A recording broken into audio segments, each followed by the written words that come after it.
Hi everyone, welcome back to my channel, and for today, as you can see by the title, we're going to be talking about 5 beginner witch mistakes.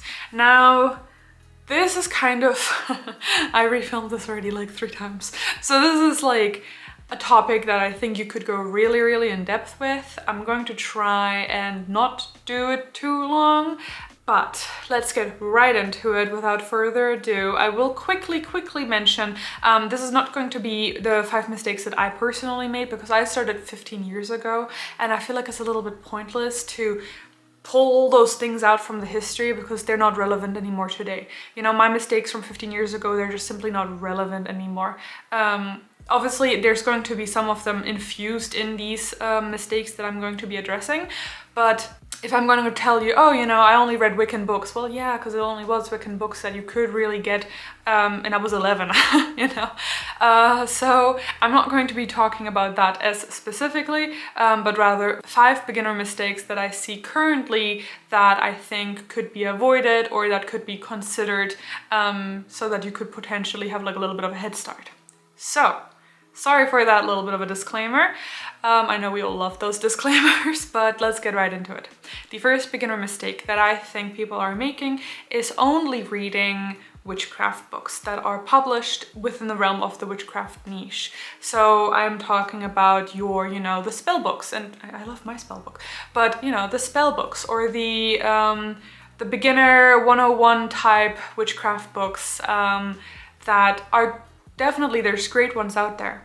But the mistake here lies in not also taking other and specifically scholarly works into consideration. A lot of witchcraft can be found in historical books, in historical analysis type scholarly works, in anthropology. There's so much magic in anthropology and archaeology and such things. So essentially, take a look at some books that are not written by witches for witches, but for example, look at, oh, you know, these are the historical, like what actually happened with, for example, the witch, you know, hunts and the burning times. Or, okay, this is, for example, how my culture defined witchcraft, what was very common for the culture that I'm from, for example, how was magic done. Maybe there's some historical analysis done on, for example, traditions and beliefs from my specific area. Now, I'm saying my specific area just because I think that's a good starting point. Obviously, read, you know, more than just that necessarily. Yeah, I think scholarly works and historical works, archaeological, anthropological, and all those things are really beneficial, especially when you want to actually understand like why witchcraft is the way that it is today. How do we understand witchcraft? Because witchcraft is such an umbrella term, right? And everyone is going to define it differently. For example, for me personally, I really take into consideration, okay, so I'm an animist.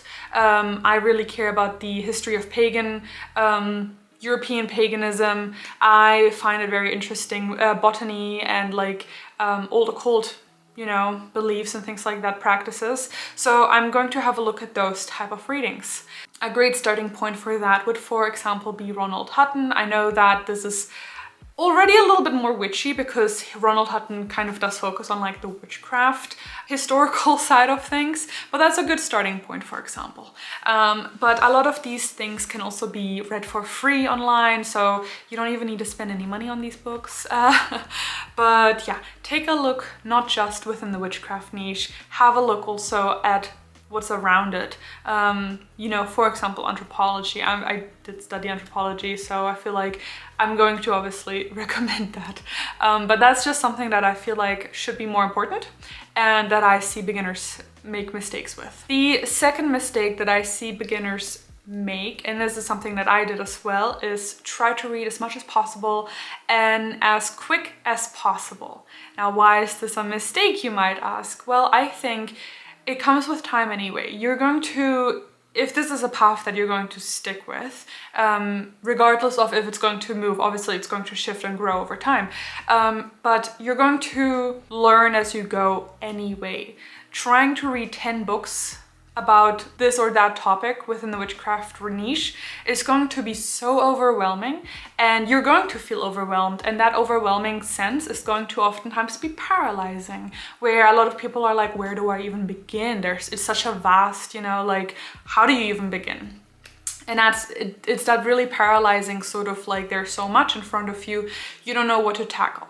And I think wanting that information to all, just be like pulled in immediately is just unrealistic, and it's not going to do you any favors.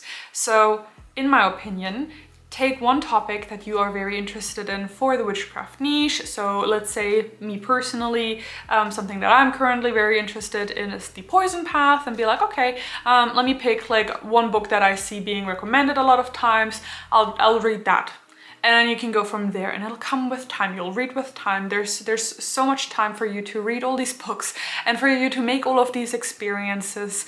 You don't need to do them all within the first month. Like, that's just not going to happen. Rome wasn't built in a day, that type of thinking. So take some of that like load off your shoulders and be like, okay, it'll all come with time. I don't have to stress myself, and also feel like I'm not doing enough, and I'm not reading enough, and I'm not learning enough, because a lot of witchcraft, the learning and the things that you actually do add into your practice are experiences, and they come with time. Tip number 3, and I'm kind of bouncing off of the last one, is not having enough experiences. And I know that sounds hypocritical, that sounds like a counteractive one to the previous tip, but what I mean by that is reading and only reading and being an armchair witch. So essentially that's when you only read, but you don't actually go out into nature and have these experiences. You don't actually go out into the, into the wild, and you actually do try to contact those spirits. You do try to do these rituals. You actually are out there, working with these spirits or these plants or what have you, like we're always in these rooms. But in my opinion, divinity, at least in my opinion, is out there.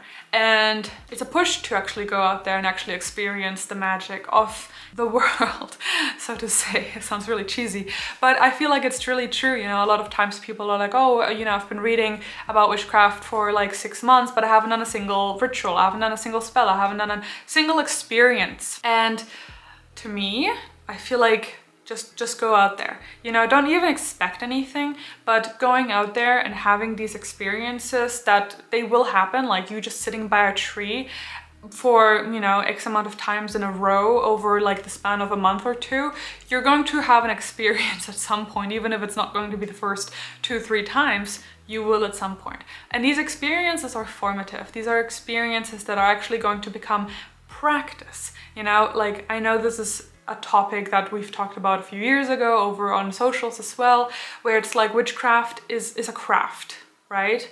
It's a practice. You're not supposed to just read about it, because then you're basically like a scholar, like a historian or someone, right? You want to actually have a practice. You want to actually have an active craft. So go out there and do the thing that you read about in those books. In German, we have a saying, probieren geht über studieren, which means practice goes over study. And I'm sure there is an English equivalent to that as well. Let me know in the comments what that is.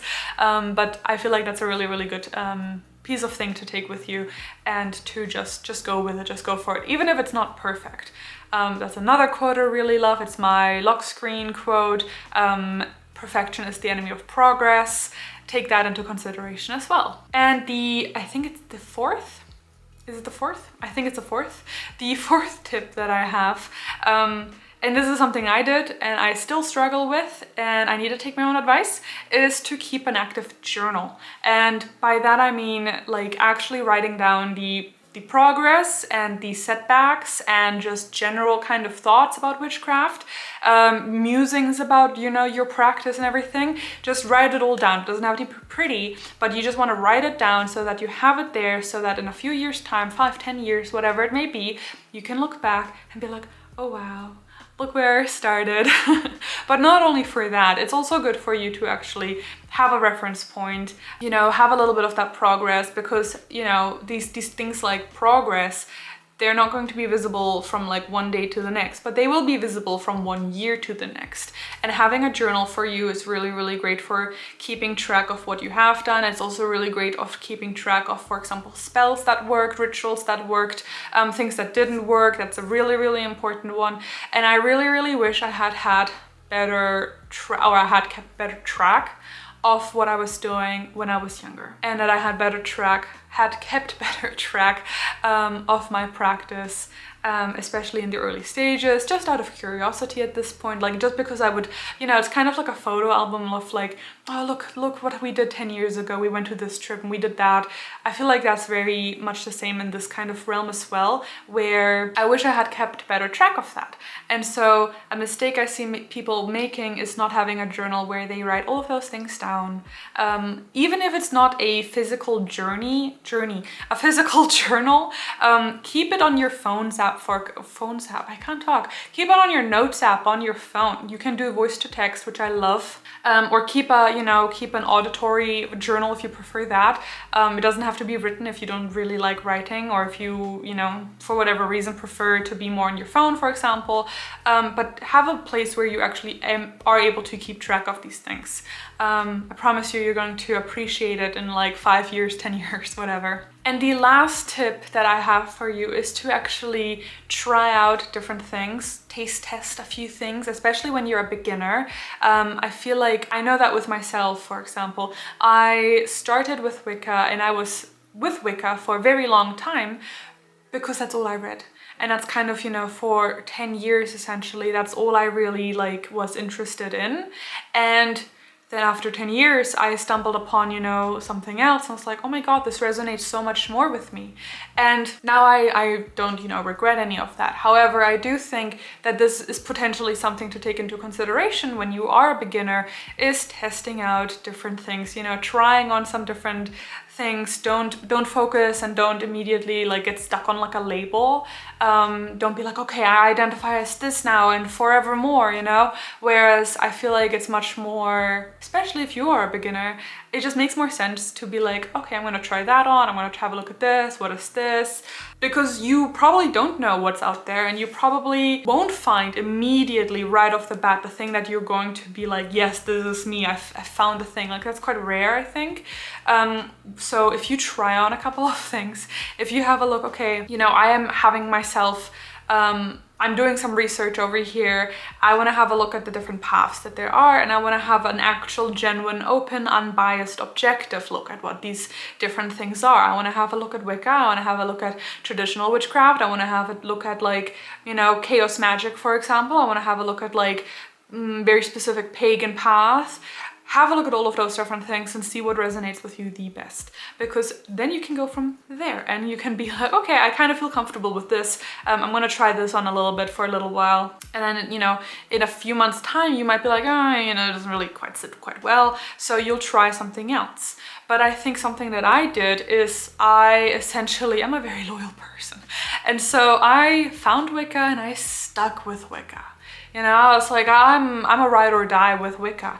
And again, I don't regret that, but I feel like perhaps I would have had the opportunity to find what I now do at an earlier time if I had a little bit more of an open mindset and a little bit more of an open sort of okay, what else is there?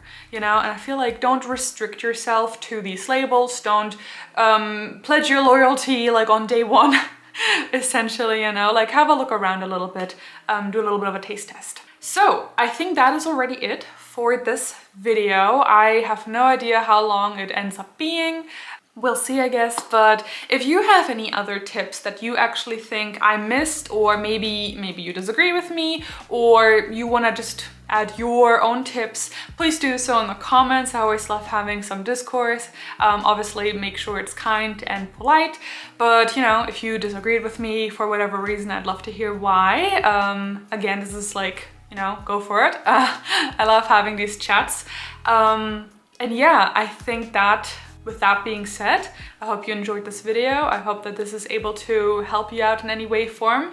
If you did, you can consider giving it a like, subscribe, that good stuff, no pressure.